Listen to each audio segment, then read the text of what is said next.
Tere, mina olen Ingrid Maadvere ja näitan teile, kuidas teha piparkoogivorme, mida saab siis 3D printeriga välja printida ja kasutan selleks kahte programmi. Tinkercadi, mis on veebipõhine, ja Inkscape'i, mis on siis arvutisse mulle alla laetud ja mis on siis avatud lähtekoodiga tasutud programm kõigile. Nii, kõigepealt siis olen ma Inkscape'i programmis ja pean siis joonistama, mida ma siis tahan teha, mis siis piparkoogivormiks sobiks. Valin siit vaba käe joone tõmbamine. Vaatan ülevalt, et see silumine ei oleks väga väike, vaid oleks siin kusagil 50 lähedal. Ja siis, näiteks kui ma tahaksin nüüd siis teha piparkoogivormi, mis siis kujutab sellist päkapikku koos mütsiga, siis ma lihtsalt vaba käega joonistan ühe kontuuri. Nii. Ja nüüd kui ma soovin, ma saan seda parandada. Lähen siia, valin tööriista trajektooride sõlmede redigeerimine. Mul tekivad siia väiksed sellised punktikesed, mida ma saan lohistada ja venitada ja teha siis selle täpselt selliseks, nagu ma tahan. Kui vaja, siis saan siia punkte juurde panna ja nii edasi. Aga ma arvan, et praegu ta mulle sobib. Nii, kui mul nüüd see on tehtud, siis salvestame selle ära. Salvesta kui ja paneme siis pakapikk 1, save. Ja kui ma nüüd siis selle impordin siia Tinkercadi programmi,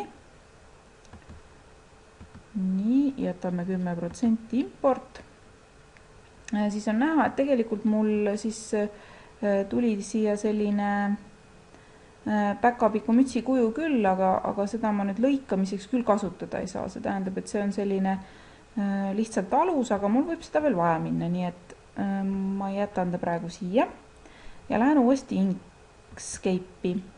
Ja nüüd teeme siis selle päkapiku peakujuga nii, et me saaksime teda siis kasutada nagu siis sellise, et mul jääks ainult kontuur.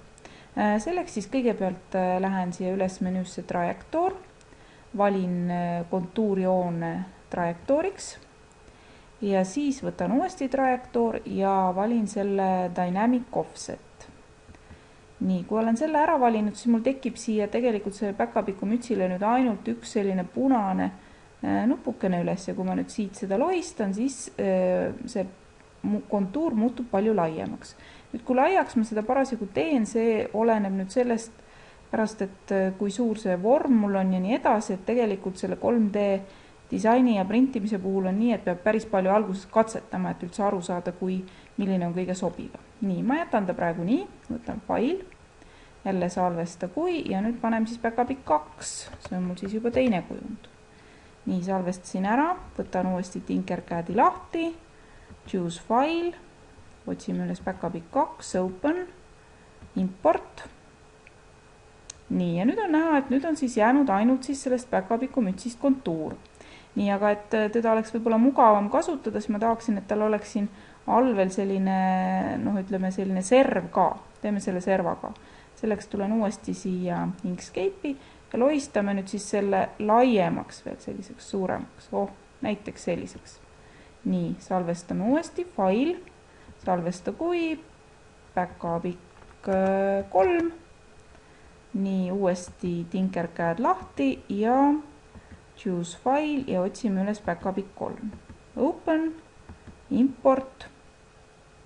Ja nüüd mul siis tuli see päkapiku müts siis palju laiema servaga, aga nüüd ma teen niimoodi, et ma teen siis surunda siit natukene allapoole, et ta oleks, ütleme siis selline 2 millimeetrit ja tõstame siis selle teravama serva, tõstame siis selle peale.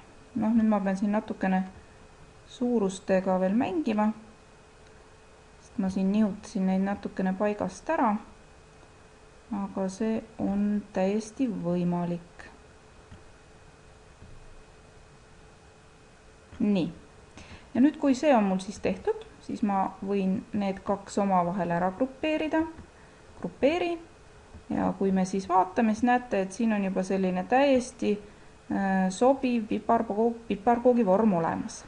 Nii, aga mida siis teha nüüd selle päkapikumütsiga, mis meil siis tuli siis lihtsalt sellise sisemise kujundina, siis tegelikult me saame ka seda kasutada, et kui ma nüüd teen selle natukene siin väiksemaks, no näiteks siin ka 3-2 millimeetrit, siis siia peale ma võin teha näiteks sellise asja, et ma võin siia panna ühe silma, see tähendab, et ma kasutan mingit geomeetrilist kujundit, no näiteks seda sama sfääri, poolikut sellist kera ja ma võin siis panna siia peale selliseid kujundeid ja siis, kui ma pärast selle piparkoogi teen, siis ma võin lisaks sellele, et mul on selline serv, siis ma ei pea seda glasuuriga tegema, vaid ma võin kasutada nagu sellist templit.